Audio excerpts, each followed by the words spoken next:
अमेरिकी star businessman Elon Musk Bharat में Starlink लेकर आ रहे हैं। इसके लिए वेबसाइट तैयार कर ली गई है। वेबसाइट पर जाकर आप स्टारलिंक के लिए प्री रजिस्ट्रेशन भी कर सकते हैं। क्या स्टारलिंक भारत में रिलायंस जियो को टक्कर दे सकता है?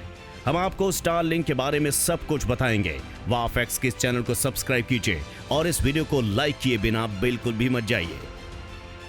आज हम आपको बताएंगे कैसे स्टारलिंक काम करता है, इसकी स्पीड कैसी है, कितने पैसे लगेंगे, क्या हार्डवेयर चाहिए और ये फाइबर इंटरनेट से कैसे अलग है। क्या है स्टारलिंक, आइए जान लेते हैं। दरअसल एलोन मस्क चाहते हैं कि सैटेलाइट के जरिए लोगों को हाई स्पीड इंटरनेट उपलब्ध कराया जाए। सैटेलाइट इंटरनेट का कॉन्सेप्ट काफी पहले से है। हजारों सैटेलाइट के जरिए जमीन पर लोगों को इंटरनेट दिलाया जा सकता है। इसके लिए आपके पास एक रिसीवर लगाना होगा जो सैटेलाइट तक सिग्नल भेजेगा और रिसीव करेगा। इससे फायदा ये होगा कि हाई स्पीड इंटरनेट में लेटेंसी कब मिलेगी।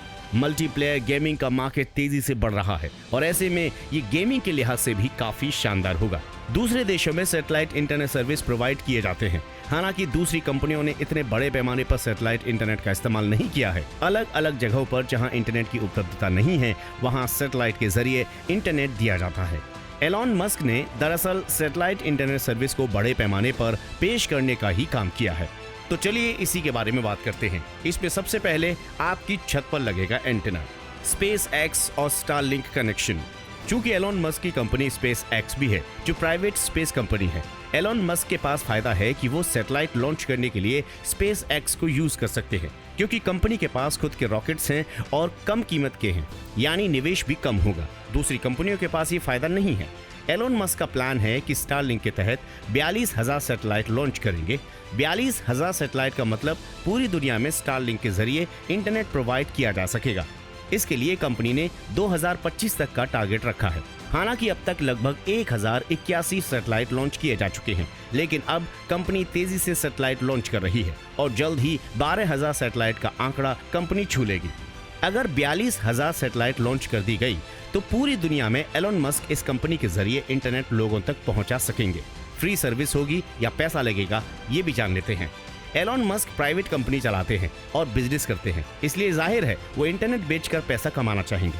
सैटेलाइट बेचने में भी पैसे लगेंगे, तो इसे रिकवर भी करना होगा। इसलिए ये इंटरनेट फ्री नहीं मिलेगा और इसके लिए लोगों को पैसे देने होंगे। भारत में इसके लिए लगभग 7,000 रुपए से प्री ऑर्डर शुरू हुआ है, यानी ये सस्ता तो बिल्कुल नहीं है। स्टारलिंक के लिए घर में लगेगा एक स्पेशल हार्डवेयर।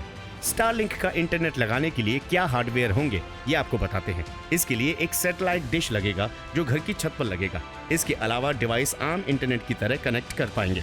स्टारलिंक की वेबसाइट के मुताबिक ये इंटरनेट सर्विस दुनिया भर के उन इलाकों के लिए बेहतर होगी जहां कनेक्टिविटी की बहुत परेशानी है, जहां इंटरनेट बिल्कुल भी नहीं होता है। वहां पर भी इस सैटेलाइट के जरिए इंटरनेट कनेक्टिविटी उपलब्ध कराई जा सकेगी।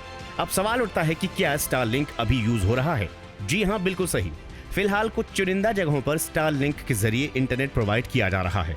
10,000 से ज्यादा कस्टमर्स हैं और धीरे धीरे कंपनी अपना कस्टमर बेस बढ़ा रही है। इसे यूज करने के लिए एंड्रॉइड और iOS में ऐप उपलब्ध भी है, जहां से बैंडविड्थ मैनेजमेंट किया जा सकता है। फिलहाल तो इसके तहत यूजर्स को 150 Mbps तक की स्पीड मिल रही है, लेकिन एलोन मस्क ने हाल ही में कहा है कि 2021 के आखिर तक 300 Mbps की स्पीड मिल जाएगी। अब आप सोच रहे होंगे कि ये तो फाइबर इंटरनेट के मुकाबले कम है। ऐसा इसलिए क्योंकि ये वायर से नहीं बल्कि डायरेक्ट सैटेलाइट से मिलता है। इस वजह से इसकी स्पीड फाइबर की तरह फिलहाल 1 Gbps नहीं हो सकती। क्योंकि स्टारलिंक का मुख्य फोकस दुनिया भर में इंटरनेट कवरेज देना है, खासतौर पर वैसे इलाकों में जहां इंटरनेट की कनेक्टिविटी नहीं होती है और अभी दुनिया में 60% लोगों तक ही इंटरनेट पहुंच पाया है, यानी अभी इसको काफी ज्यादा है। क्या भारत में स्टारलिंक का मुकाबला जियो या दूसरी कंपनियों से हो सकता है? ऐसा कहना जल्दबाजी हो जाएगा। ये टक्कर बराबरी की नहीं होगी। एक तरफ फाइबर और ऑप्टिक्स है तो दूसरी तरफ सैटेलाइट है। फाइबर ऑप्टिक्स की स्पीड सैटेलाइट इंटरनेट मैच नहीं कर सकती। सैटेलाइट इंटरनेट कवरेज का दायरा बड़ा है। सिंपल शब्दों में कहें तो पूरी दुनिया में कहीं भी स्टारलिंक से इंटरनेट मिलेगा। जियो या फिर कोई भी टेलीकॉम कंपनी ऐसा नहीं कर सकती, क्योंकि फाइबर ऑप्टिक्स की अपनी एक लिमिटेशंस होती हैं। इसलिए स्टारलिंक दूसरी टेलीकॉम कंपनी को टक्कर फिलहाल तो नहीं देगा, क्योंकि इसका अलग ही स्पेस है। तो आपने जाना कि स्टारलिंक क्या है और कैसे सैटेलाइट के जरिए कुछ ही दिनों में इंटरनेट प्रोवाइड किया जा सकेगा। आपको ये कॉन्सेप्ट कैसा लगा और ये वीडियो भी कैसा लगा जरूर बताएं कमेंट सेक्शन में, और वाव फैक्ट्स को सब्सक्राइब जरूर करें। नमस्कार।